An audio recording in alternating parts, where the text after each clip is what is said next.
So what's changed? So you have a 10-year anniversary update of Walkable City. You probably just touched on some of it, but what has significantly changed over this past decade that you found that these 100 pages that you're adding to the updated Walkable City, what's the significant difference in that 100 pages that does changed?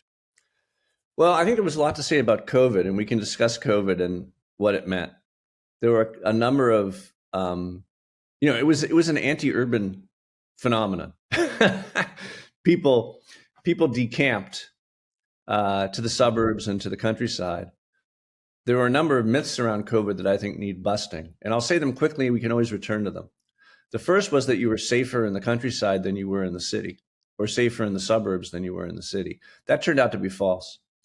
The data say clearly that you were just as likely to catch COVID in the countryside as in the city, and you were more likely to die from COVID in the countryside than the city. But what was interesting, it's almost like I had coached the epidemiologists because I read the articles about it, and they said, "Why is this?"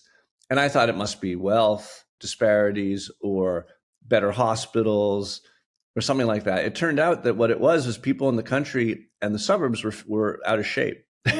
and what the epidemiologist said was cities are healthier because people walk in them, and people in the suburbs and the countryside don't walk. So it would be really bad for public health if more people would move to the city and countryside out of fear for COVID, because they're going to end up being less healthy. So that was surprising. The other big myth you may have read about was that people were driving recklessly, that COVID was causing people to drive reckless, like, COVID, and you slam the accelerator to the floor and throw off your seatbelt because crash rates went up, and fewer people were driving and more people were dying. But what of course happened was there was less congestion. And that just reminded us that I'm not advocating for congestion, but it's important to understand that congestion saves lives. That the reason the death rate went up is that people had more opportunity to speed.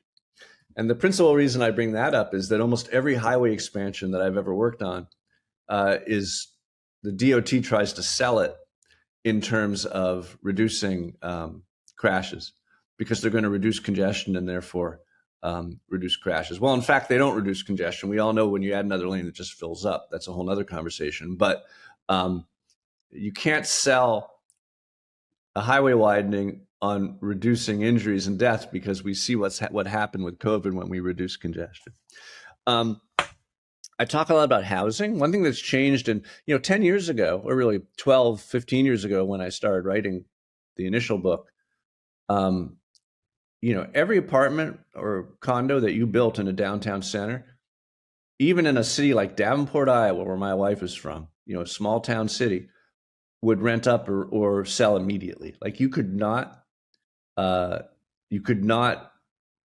hold on to downtown apartments. Everyone wanted them, but you couldn't get them financed, right? In Davenport, Iowa, they had to go to like Louisville to get financing, because none of the banks, because of their formulas and their anti-urban bias, none of the banks in Davenport would lend for apartments that were renting up instantly in their own neighborhood.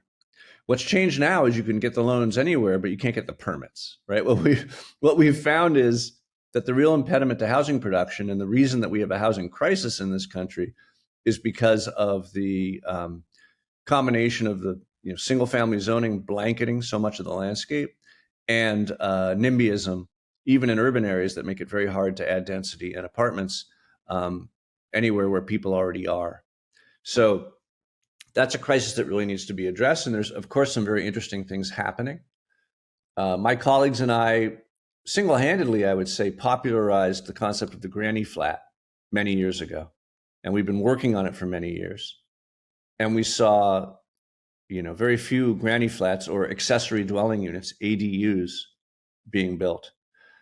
And then cities started passing ADU ordinances, and places like Los Angeles, folks started building them.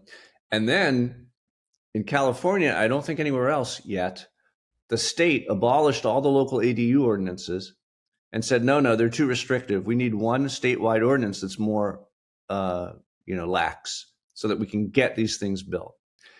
And now in LA, fully a quarter of all new permits for construction are ADUs. It's spectacular. Seattle has an ADU program where the city government hooks you up with designs that you can plop in your backyard. That's becoming a huge phenomenon, along with the undermining, particularly in California, of single-family zoning. That's allowing us to get a lot more density on in existing neighborhoods. That's fascinating. One thing that's changed a ton in 10 years, and I expected it because it's the thing that's always changing the fastest, is bike infrastructure. We're finally getting bike lanes of the quality, we're building them, of the quality that we saw in Berlin in the 1990s, right? I mean, I was in Berlin and Amsterdam in the 1990s, and you have cars in the street, and then maybe some cars parked, and then you had the curb, and then you had the bike lane up on the sidewalk edge. Then there'd be another sidewalk for pedestrians. And of course, as a visitor, maybe you had this experience. I almost died once or twice because you're walking in the bike lane that's up on the sidewalk, but eventually you figure it out. Until recently, I would, as a city planner, I would put a bike lane in the door zone. I would put a bike lane in the street where you could get doored. Why? Because it was the only kind of bike lanes we could get. And biking around DC 10 years ago, I was very happy to bike in the door zone. I just stay on the outer edge. These days, we will not do that. Every bike lane I design these days tends to be protected in one way or another from moving traffic. So that's very exciting.